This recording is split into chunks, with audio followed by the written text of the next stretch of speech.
Greetings, you're listening to Cantus Firmus at the Movies. Some time back I had started a Patreon, and part of the benefits that subscribers got was a Patreon-exclusive podcast.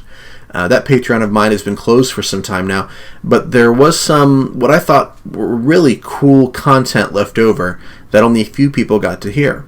So I'm repackaging some of the highlights from my regular podcast for you to listen to. This includes 2 At the Movies Film Festival episodes that gather my theological and philosophical analyses of films centered around a certain theme. The theme for this episode is Space is the Place, and includes discussion of Star Trek VI, The Undiscovered Country, The Thing from Another World, Mars Attacks, Star Wars Episode 7, The Last Jedi, and 2001, A Space Odyssey. And now let's discuss Star Trek VI, The Undiscovered Country.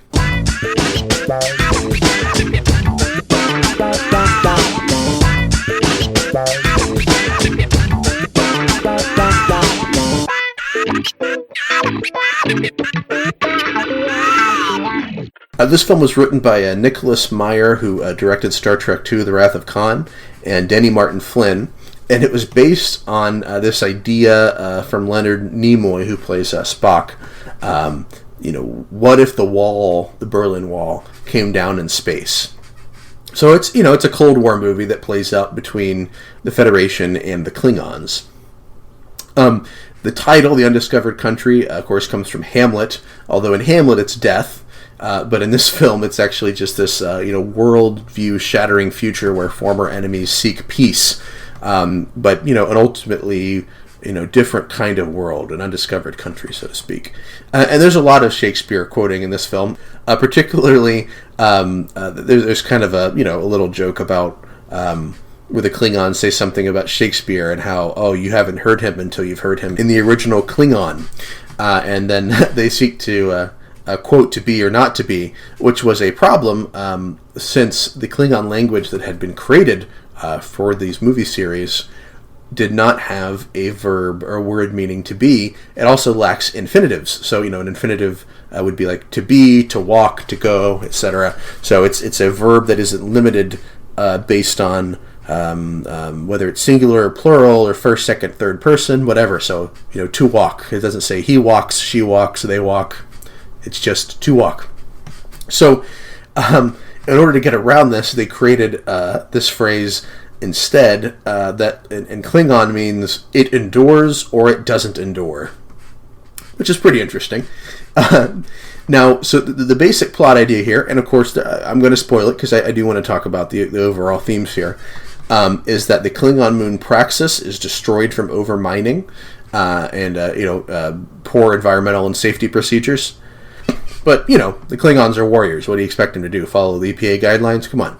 So there's a side effect that their atmosphere is so polluted that they can't survive another 50 years.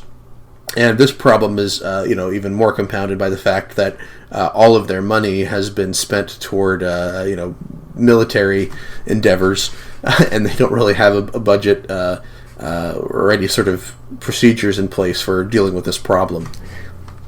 So the Federation hopes to extend an olive branch to the Klingon Empire to seek peace by sending the Enterprise, who they've recommissioned with Captain Kirk, to accompany them to a diplomatic meeting where they're hoping to sort of make some peace plans with the Federation that will save the Klingons. Now, forces in both the Federation and the Klingon Empire, which are hostile to peace, work together to sabotage the meeting by framing Kirk and McCoy to make it look like they have attacked the Klingon ship.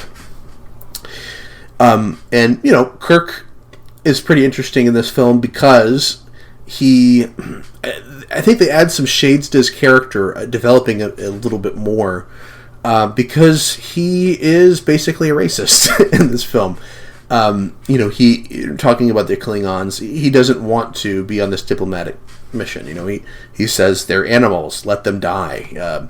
These are these warrior people that could never be trusted, and he always had to fight against or stop in some way.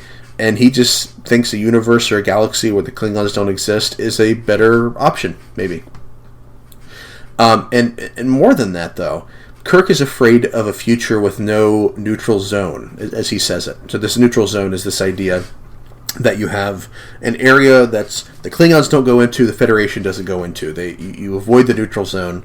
That's the sort of space between the Klingon and Federation space. And, Kirk holds on to this idea. He doesn't want a future with no neutral zone, much like a lot of us don't want a world without borders or walls that can separate us from our perceived enemies. And, in fact, what's interesting is, in a lot of cases, what's interesting is, in this film, and indeed in life, we are often more attached to the idea of a wall or a border or a neutral zone than we are of our hatred for the enemy that we're supposed to be keeping out with that wall. We love the wall more than we hate the enemy in a lot of cases. So, an example would be, and there's an interesting quote here, so I'm going to mention this article. It was a Vice article when Malcolm X met the Nazis, written by Sam McFeeters, and it gives an account of a June 1961 rally of the Nation of Islam, better known as the Black Muslims, which was attended by 10 members of the American Nazi Party. The party's founder, George Lincoln Rockwell, was enthusiastic about the Nation of Islam's segregationist platform. Quote, "Division of the races was another mutual bugbear." Malcolm X's speech that night was titled "Separation or Death." Inside the arena, Rockwell told reporters, "I am fully in concert with their program, and I have the highest respect for Elijah Muhammad." The question of where to send America's blacks, the Nation of Islam wanted a chunk of the U.S., while the American Nazi Party wanted a full deportation to Africa, was, he said, his only quarrel with the Muslims, end quote.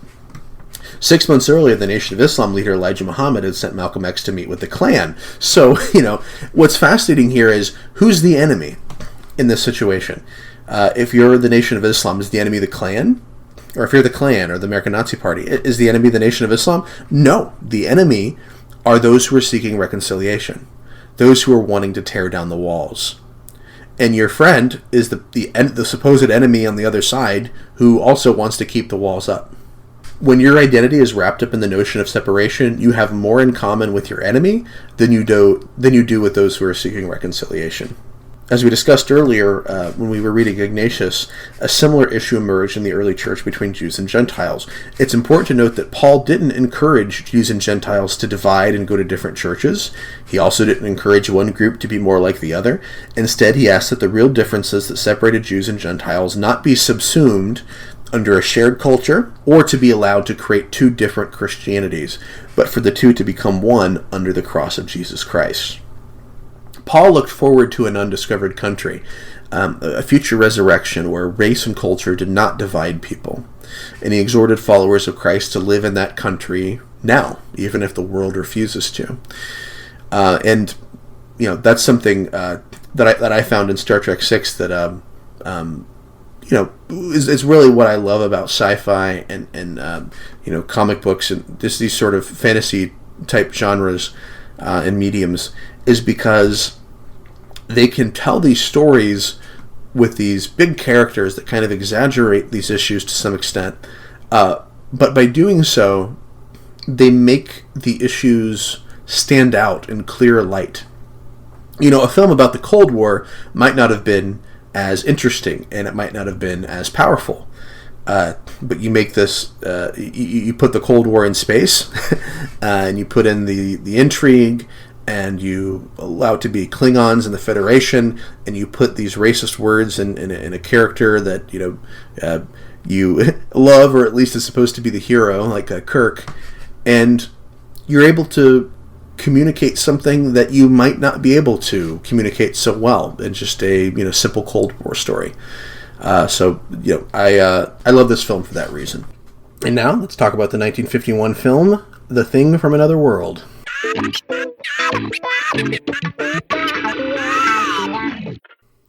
Directed by Christian Nyby for Howard Hawks' production company, though suspected to have been directed primarily by Hawks, sort of like the Steven Spielberg-Tobe Hooper debate regarding Poltergeist.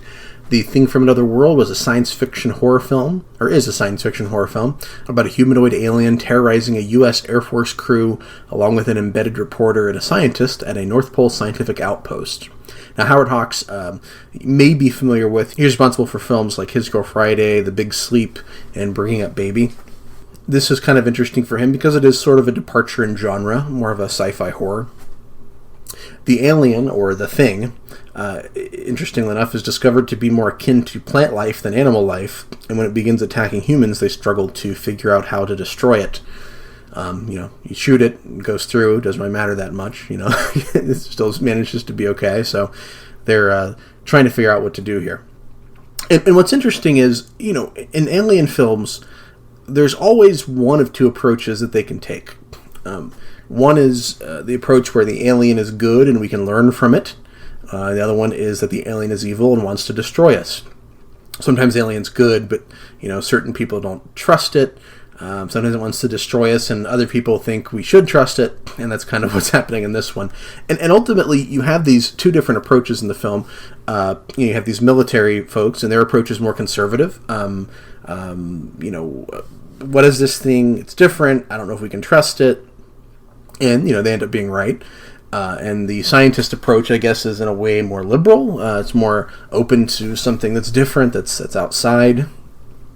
And ultimately, that does mirror sort of what we see politically. When you look at what a conservative is versus what a liberal is. A conservative is more closed to what's different, new, or foreign on the basis that it could be dangerous. And indeed, sometimes it is. Whereas the liberal is hopeful about what can be gained from welcoming in the stranger and dismissive about the possibility of danger. So the military folks, when referring to the scientist, describe him as like a kid with a new toy, only this toy is liable to bite him. Whereas the scientist refers to military folks as talking like frightened school children. So there's this kind of idea that, I think liberals view conservatives as sort of, paranoid and, always, overly defensive and, childish in their approach. Where, the conservative views himself as the realist. There's a real danger here, and, you're being far too open to it. It's reminiscent of a poem that Donald Trump read on the campaign trail, as well as at CPAC, the Conservative Political Action Conference this year. A poem called The Snake, about a woman who takes in a snake from the cold, and it bites her. And she is, upset. Why did you bite me? Whatever. And the snake responds, "Oh, shut up, silly woman," said the reptile with a grin. "You knew damn well I was a snake before you took me in." What's interesting there is that for Trump, it's obvious. This foreign element that's coming in is a threat. We know damn well that it's a threat. It's as simple as that. So that that would be an example of a more extreme kind of conservatism, caution when it comes to the outsider. So the scientist, near the end of the movie, tries to make friends with the creature, communicate with it, and it attacks him. So then that opens the door for the military approach to come in. Now, this film actually was remade by John Carpenter, and in his version of which is just called The Thing, and stars Kurt Russell, Keith David, and others. It's basically a paranoia tale. It's like Invasion of the Body Snatchers. So in Carpenter's approach, as well as the approach of the original novella that the movie is based on, the monster is a shapeshifter, and so he could be anybody in the camp. So that leads to more feelings of paranoia. They're focused more on the possibility of the enemy, the unknown enemy within. And, this approach is maybe sometimes more correct, more balanced, because it acknowledges that danger doesn't always look like the other, which is basically the conceit of this more kind of military-minded 1951 film. One more note I'll just bring out because it's kind of interesting, is that there's this pretty cool scene where they're using this Geiger counter to track the movements of the creature. Of the thing, to see how close it is. And it really reminded me of that scene in Alien where they're tracking the xenomorph creature, and it starts beep, beep, beep, beep, beep, beep, beep, beep, getting louder and louder and louder as it gets closer, and where is it? And it's above them or whatever, So it's kind of interesting because it brings in that suspense feeling that is later used in Alien, using this tool, this piece of technology to track the movements of the thing. So, what's interesting, about this film is it does present you with two different approaches, and neither one of them is, I guess, necessarily wrong in and of itself. there can be danger from without, but there can also be, as the scientist argues, a great capacity for learning new things, of advancing civilization. At the extreme end, conservatism, I think, turns into a form of racism. You're so concerned about something that's outside that you tend to dehumanize it, or someone who's outside, you tend to dehumanize them. I think the liberal side, on its extreme, winds up with this kind of unrealism. It's not willing to acknowledge dangers where they actually might exist for fear of being offensive or not politically correct, what have you. And, at the end of the day, we need both sides. Perhaps we don't need what we find on the extremes, but we need to rally kind of around the middle a little bit, to be somewhat cautious about making changes and moving forward. The conservative ultimately is about trying to make changes, if they are made, very slowly, whereas the liberal is always looking for progress. The conservative, I think, tends to be afraid of progress because he says, well, what are we progressing into? The liberal loves progress and sort of views where we are now as not satisfactory. And so that's a debate that we constantly have at the voting booths, as well as, throughout history and political writing, Paine, Burke, guys like that. And now let's talk about the 1996 film Mars Attacks.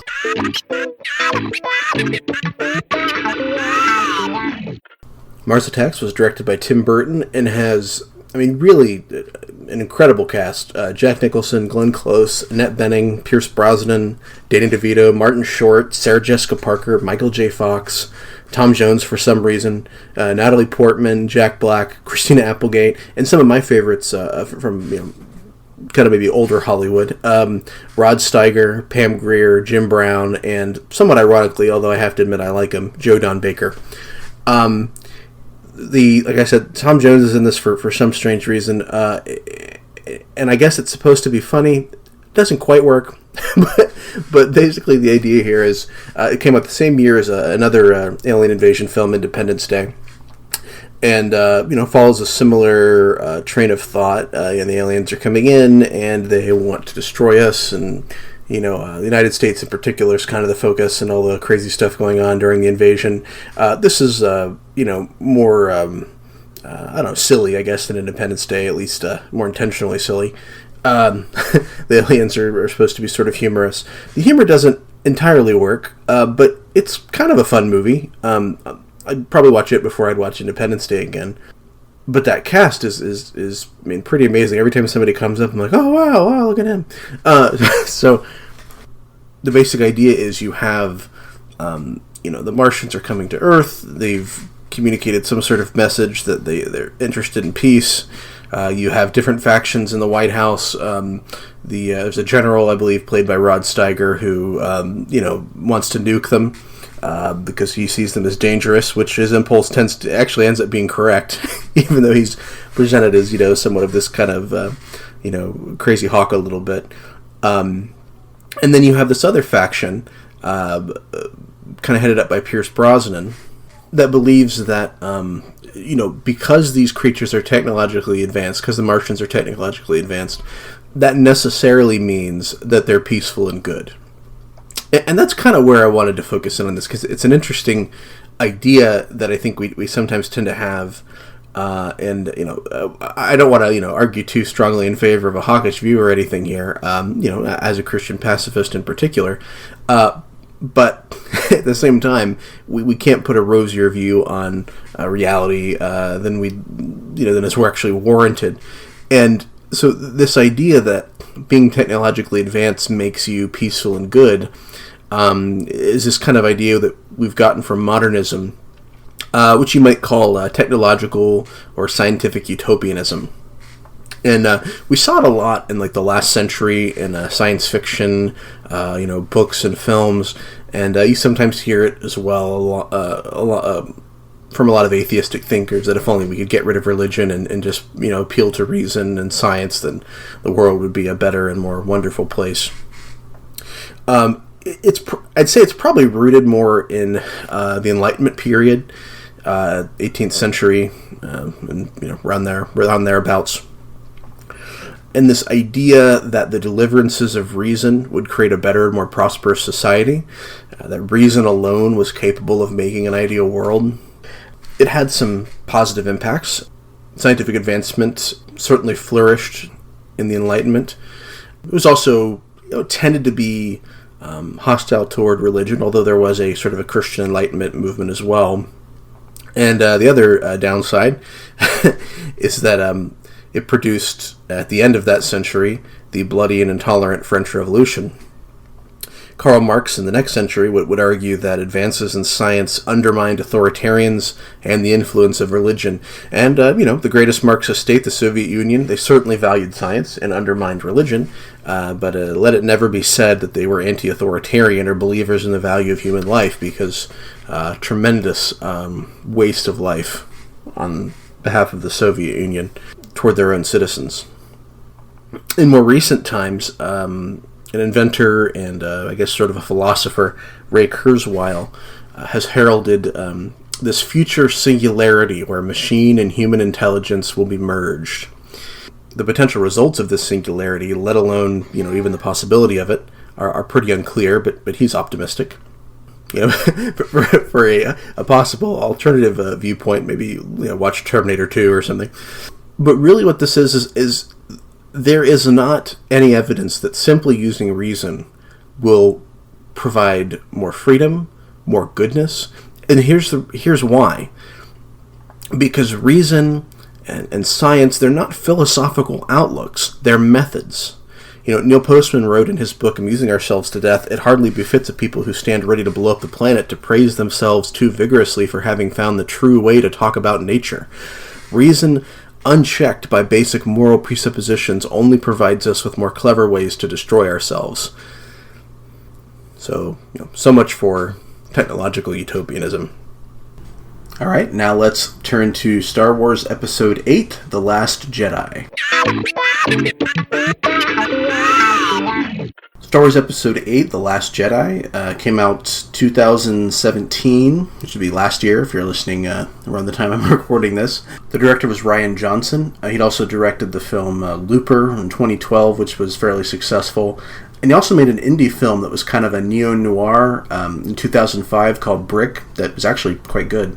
This particular Star Wars film was fairly controversial. A lot of the folks who liked the older films, and in particular The Force Awakens, which I think, was basically just kind of a repackaged A New Hope.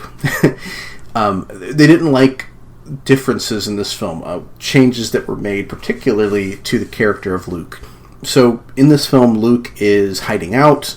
He's placed himself in exile on this planet where he hopes to die. He's cut himself off from the Force. He no longer wants to be a Jedi or to train others to be so. So this is a very different Luke than we see in the original trilogy. And here's why. So as you watch these films, you'll notice an interesting parallel. The way the Force is spoken of mirrors an Asian philosophy referred to as Taoism. And in particular, this image of the yin and yang. And the light and dark sides of the Force are like the yin and yang. They'll always end up being in balance, because really that's what Taoism's about. That's what the yin-yang is about, seeking balance. Luke thinks that if he can stop the Jedi from existing, he'll also stop the Sith from existing, thus preventing the bloodshed and terror that always emerges from the conflict of dark and light, and that we see repeatedly through all these films. Luke has fallen into an apathetic response. He's unwilling to fight the dark side because he believes doing so will only perpetuate it. This version of Luke was, pretty controversial for longtime Star Wars fans, as I mentioned. It didn't feel like the Luke from the original trilogy. He changed in ways that they weren't happy with. He was this kind of isolated, grumpy curmudgeon who no longer wanted to have anything to do with the Force. But the problem is that Luke was right. If these Taoistic dualities frame up the world, good and evil always existing in balance with each other, then the existence of the light side of the Force, the yang, if you will always provoke a dark side response, or the yin. It's only if goodness is primary, if it's truly good and worth pursuing for its own sake, that one should seek to prevent evil. On Christianity, for example, good and evil are not equal forces. Good is what God is. Evil seeks to subvert this more primary goodness with a parasitic badness that fails to meet the standard. Evil comes later. It doesn't have to exist. Good does not need evil to be good. But in the world of Star Wars, who can say what's truly good and bad? They're kind of equal. One isn't primary over the other. One isn't pre-existent over the other. They need each other to exist. That's the real primary truth. Balance between good and bad is the good, not good itself. To say otherwise is to deal in absolutes, and according to Obi-Wan, only Sith deal in absolutes. Well, and also Obi-Wan, since that's an absolute statement, but that's a discussion for another time. And now let's discuss 2001, A Space Odyssey.